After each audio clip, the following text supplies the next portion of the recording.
Hell of a job, Copperfield. All right, we'll take a couple of questions. Good afternoon. So I do have some data here. If I could just very quickly go over it, I'm not going to go over everything.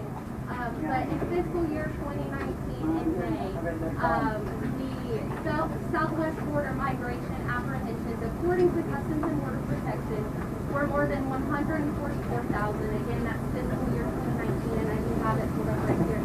That's exponentially higher than fiscal year 2014, 15, and so on.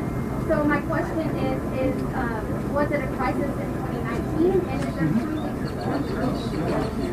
So it was a crisis in 2019, and President Trump tried very hard to solve it. He tried to work with Congress. He tried to work in a bipartisan manner. A number of us here were working very closely with President Trump to solve it. There was a court decision called the Flores decision that was mandating the release of children and family units, which was in turn serving as a magnet for bringing more and more children, putting them in harm's way, causing them to be abused, sexually abused and physically abused by human traffickers. And President Trump tried to work with Congress to fix it, and congressional Democrats had zero interest in fixing it. They said they would not work to do anything. And I'll tell you what turned it around in 2019 is the president negotiated a deal, the Remain in Mexico policy, with the government of Mexico. It was a landmark deal that provided that when people came illegally from Central America through Mexico and they applied for asylum in the United States, that they would remain in Mexico while the matter was proceeding. And that caused the numbers to drop, and drop dramatically. Last year, we had the lowest level of illegal immigration in 45 years. It worked. The policies were working, and what did Joe Biden do? He came in and immediately tore up this international agreement with the government of Mexico, and he has caused, last month, we had 100,000 people intercepted illegally coming into this country. This month, we're on path to have 140,000 people intercepted. There are 15,000 children in custody right now, and those numbers are rising, and they are rising because of the Biden administration's mistakes. We got time for 2 more questions. For decades, Republicans have blocked any effort at meaningful, comprehensive reform on immigration. For decades, all of them. People aren't going to want to stop coming to this country. They clearly do. Quite rightly, everyone here is proud that America is a nation of immigrants. So what are you going to do to solve this challenge long term? Well, the premise of your question isn't right. We are a nation of immigrants. That is absolutely right. My father came to America from Cuba in 1957. He was 18 and he couldn't speak English. He had $100 in his underwear. We're a nation that is built by people coming here seeking freedom. And there's no nation on earth that is more generous, more welcoming to immigrants than the United States of America. But there's a right way to come. The right way to come is legally, following the rules, following the rule of law, coming here legally. The wrong way to come is putting children in the custody of human traffickers. These are vicious transnational criminals. As several folks told you, we just saw a dead body floating on the Rio Grande coming by of someone who died crossing, no doubt, with a trafficker. This is inhumane, what is going on, and the Democrats have made decisions. Joe Biden and the Biden administration have made decisions that are causing these people to suffer, and to do this in a pandemic is particularly irresponsible. In Harlingen, the illegal immigrants being released are testing positive for COVID-19 at a rate 7 times higher than the U.S. population. This makes no sense. Just very quickly, instead of asking a Republican or a Democrat, why don't you ask the people in charge of policing the border what the problem is? Rather than making a political statement and a question, why don't you walk right over there and ask the guy, what the hell happened? We got a chart, I'll give it to you. This was June, right here. See this spike? It was big. What did Trump do? He told Mexico, we're going to put tariffs on all your products unless you allow us to have asylum seekers stay in Mexico. What happened? It went down to a 45-year low because nobody's going to pay $20,000 to come to Mexico and wait for 4 years. The day the first plane load of kids went back to Central America, the unaccompanied minor problem went to a 45-year low. So why don't you do your job as a reporter and ask the professionals what the hell has happened in the last couple of months, and they will tell you. They told the Biden administration, if you do what you're planning, we're going to lose control of the border. They were right. I want to know who they told, and I want those people to be held accountable.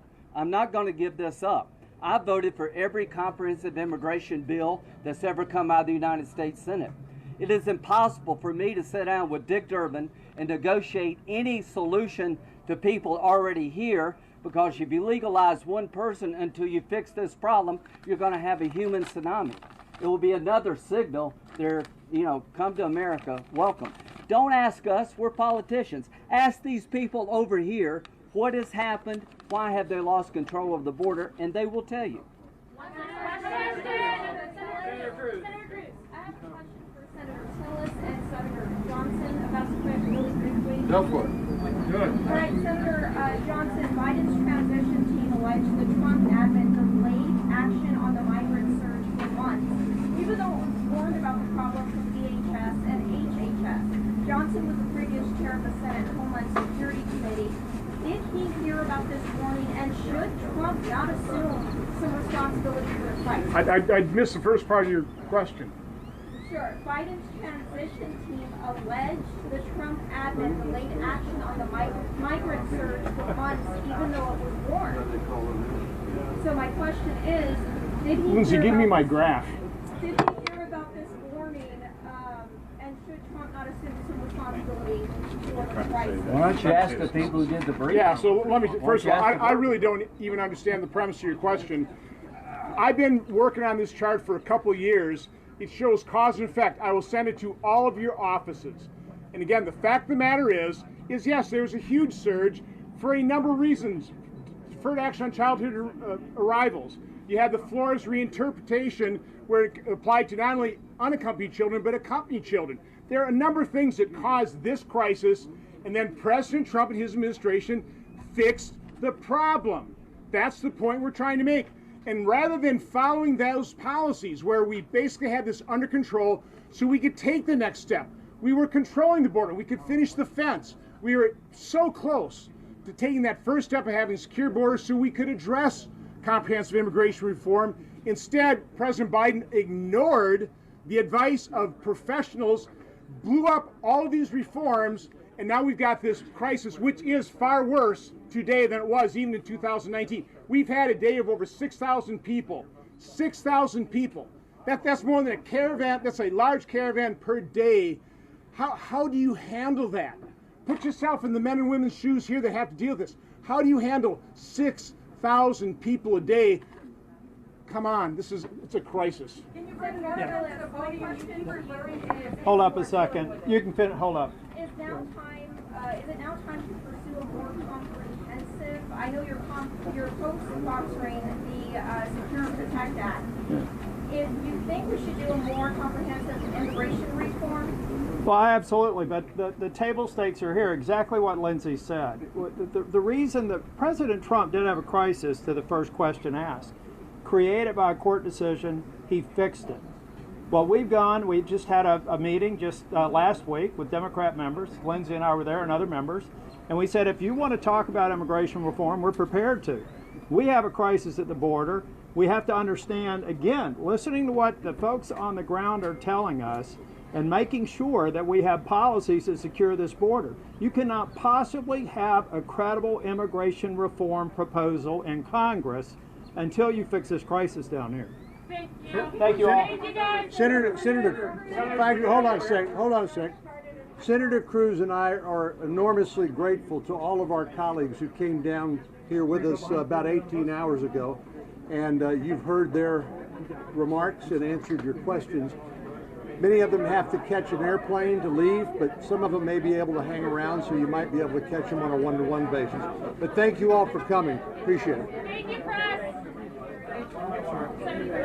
Yeah, I know.